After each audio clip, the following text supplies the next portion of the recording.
صحافی برادری بھی باہر سڑکوں پر نکل آئی ہے، سول سوسائٹی بھی اور اپوزیشن جماعتیں بھی اس بل کے اوپر اعتراضات اٹھا رہی ہیں.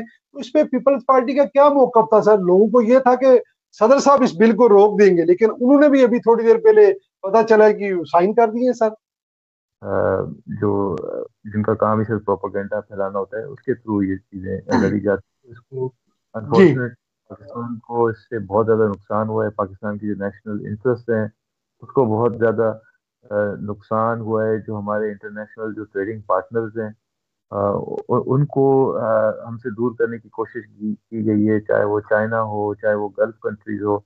ابھی for example recently Maryam Nawaz صاحبہ کی ملاقات ہوئی تھی یو اے ای کے بادشاہ سے اور پریزیڈنٹ سے. تو اس کے بعد جو اے آئی جنریٹڈ ویڈیوز اور کچھ فوٹوز بنائی گئی تھی، اس سے جی پاکستان کی صاحب کو بڑا نقصان پہنچا. دیکھیے مریم نواز صاحبہ جو بھی ہیں، جس بھی پارٹی کی رہنما ہیں، مگر ہیں at the end of the day اس وقت پنجاب کی وزیر اعلیٰ اور ایک جی پاکستان کی بڑی سیاسی شخصیت ہے. تو ان سے ریلیٹڈ اگر اس طرح کی مس انفارمیشن پھیلائی جائے گی تو ظاہر سی بات ہے اس سے پاکستان کی ساکھ کو اور پاکستان کی ریپوٹیشن کو نقصان پہنچے گا.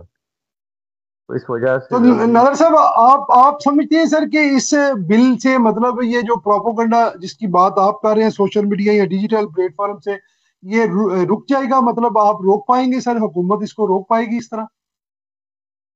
جی دیکھیں، پاکستان پیپلز پارٹی اسپیشلی کبھی بھی اس چیز کے فیور میں نہیں رہی ہے کہ فری اسپیچ کو کرٹیل کیا جائے یا کنٹرول کیا جائے. مگر اگر فری اسپیچ کے آڑ میں کوئی شخص جھوٹا پروپیگنڈا اور پاکستان کو نقصان پہنچاتا ہے تو پھر وہ چیز کو بھی الاؤ نہیں کیا جا سکتا. تو ظاہر سی بات ہے اس طرح کی آرڈیننس ماضی میں بھی تھی. وہ پیکا 2016 کا بھی ایکٹ تھا. اور پاکستان پیپلز پارٹی کی ریزرویشن اپنی جگہ ہے، بٹ کیونکہ اس وقت جو ہے وفاقی حکومت وہ لیڈ بائی نواز شریف کی جو پارٹی ہے، نون لیگ پاکستان مسلم لیگ نواز، اور شہباز شریف ان کے بھائی پرائم منسٹر ہیں. تو انیشیشن وہاں سے ہوئی ہے اور ہمیں حالانکہ ریزرویشنز تھی اور ہمیں ریزسٹ کیا بہت دیر تک، but in the larger interest اور تمام ساتھیوں کو ڈسکشن کے بعد صدر زرداری صاحب نے حالانکہ ڈیلے کیا اس پہ، بہت سوچ وچار کی اور اپنے بھی کچھ انہوں نے فیڈ بیک دیا گورنمنٹ کو، مگر اس کے بعد ایونچولی صدر صاحب نے اس کو کی اسینٹ دے دی، اس کو سائن کر دیا اور اس کو ایز اے لا اب اس کو مانا جائے گا، لا آف دا لینڈ مانا جائے گا. اور امید یہی کہ کیونکہ جہاں پہ اس طرح کی سازشیں جی ہوتی تو ان کو سختی سے نمٹا جائے گا.